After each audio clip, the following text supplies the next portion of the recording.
I am so excited to welcome you to the first episode of Homegrown, your backyard garden podcast.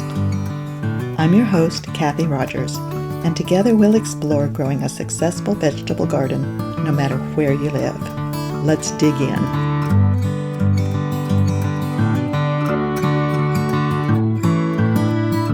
Did you start a garden during the lockdown? So many of us had all that time on our hands, and supply chain issues contributed to that rise in gardening too. Or maybe you live in a rented house, or an apartment with a balcony, or a home with a tiny yard, or even just a patio to call your own. Whether your spare time garden was a success or not, you might not have continued once your world was back to normal, or what we now call normal. In other words, you don't have as much time as you used to. Maybe your balcony or patio garden was a total failure, and you wonder what you did wrong. I want to encourage you to try again. You'll find encouragement here, plus tips and secrets on growing your best garden ever. From when to plant, how much to water, how to fight insect pests, and rabbits and raccoons and other non-insect pests without using chemicals, you'll find help here at Homegrown, your backyard garden podcast. And if you don't have a backyard, just a balcony or a patio, or even maybe just a windowsill, you're sure to find help and inspiration here too. If your back to busy life leaves you with little time to call your own, and honestly, doesn't life seem even busier now? We'll explore some quick tips and ways to fit gardening into your life. Growing your own food, or at least some of it, even helps to fight inflation too. To celebrate our first episode, I wanted to take a minute to introduce myself as your host, and to encourage you to start your own garden, even if you have tried before and not been successful, even if you don't think you have room for a garden. Because listen, you don't need a huge farm. You don't even need 1 acre of land to grow at least some of your own food. You can do this no matter where you live. This might be our first chance to get to know each other, and I'm excited to be here. I'm Kathi, the gardener behind the blog oakhillhomestead.com, where I've been helping gardeners grow food for more than 17 years. I know, right? That was back in the dinosaur days of the internet. I'm also a wife, a mom, and a grandma. Believe it or not, my husband and I have been married for 49 years. I didn't have a garden mentor, although I grew up with several part-time gardeners in my life. My grandmother had a small garden, but I wasn't involved in the day-to-day. I just happened to be visiting when she picked tomatoes. They were so good. She was a good example, but I wasn't around enough for her to be my teacher or my mentor.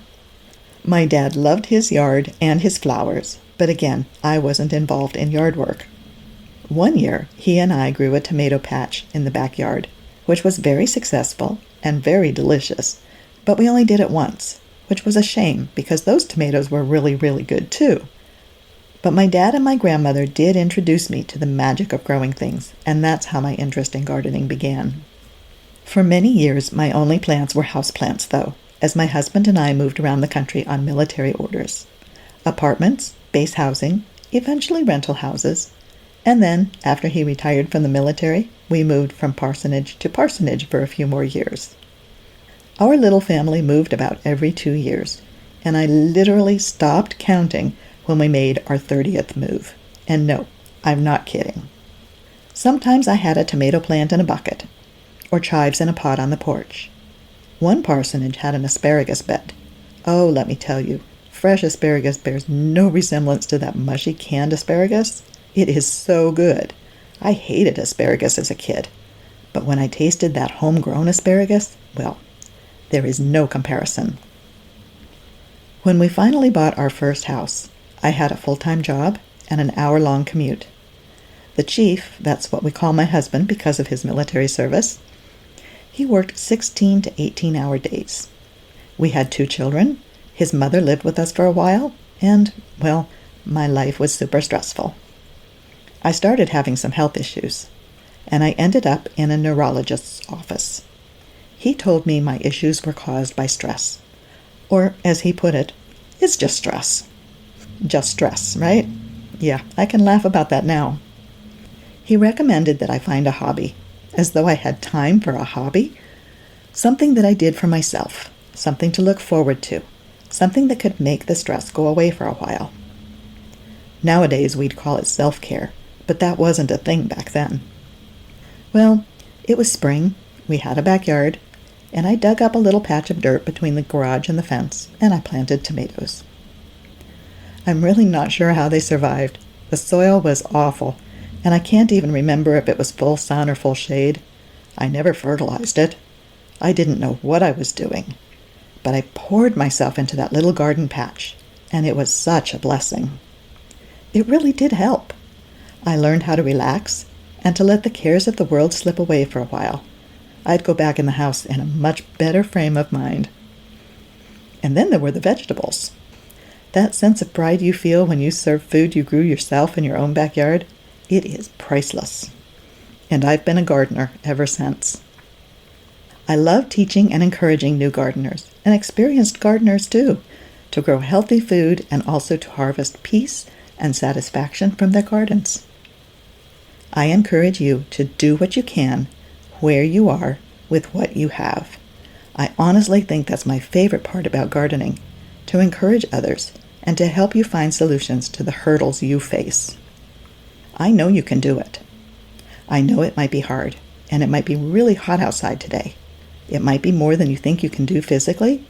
You might think it will take more time and money than you have, but I know you can do it. As for money, I DIY what I can, and I know you can do that too. I recommend starting small and adding garden space or containers or raised garden beds over time as you can afford it. I'll be sharing money-saving tips along the way too. I've grown sweet potatoes in cardboard boxes and strawberries in Rubbermaid bins. I grew potatoes in an old pink bathtub one year. We'll figure it out together. And that's what we'll be talking about in future episodes of Homegrown, your backyard garden podcast. We'll talk about how to get started with your own garden and about alternatives to a traditional in-the-ground garden if you don't have a lot of space. Growing a vegetable garden might seem daunting, but there are plenty of plants that are easy to grow. We'll figure out what will grow best in your climate and when to plant them. We'll talk about how to squeeze gardening into your already busy life and how to find less expensive options when it comes to soil and supplies. You might not have grown up with a gardening guru or have a friend or a neighbor to teach you the ins and outs and the secrets of growing food, but you can still learn, and I'd love to help you. In the meantime, I hope you'll subscribe to this podcast so you won't miss a single episode. Share with your friends too. Leaving a review would be awesome. As always, you'll find a link to the transcript of this episode in the show notes. I'd love to keep in touch with you. You'll find me on my blog, oakhillhomestead.com, on Facebook at Oak Hill Homestead, and on Instagram at Oak Hill Homestead. Thank you for tuning in today, and I'll see you here next time on Homegrown, your backyard garden podcast.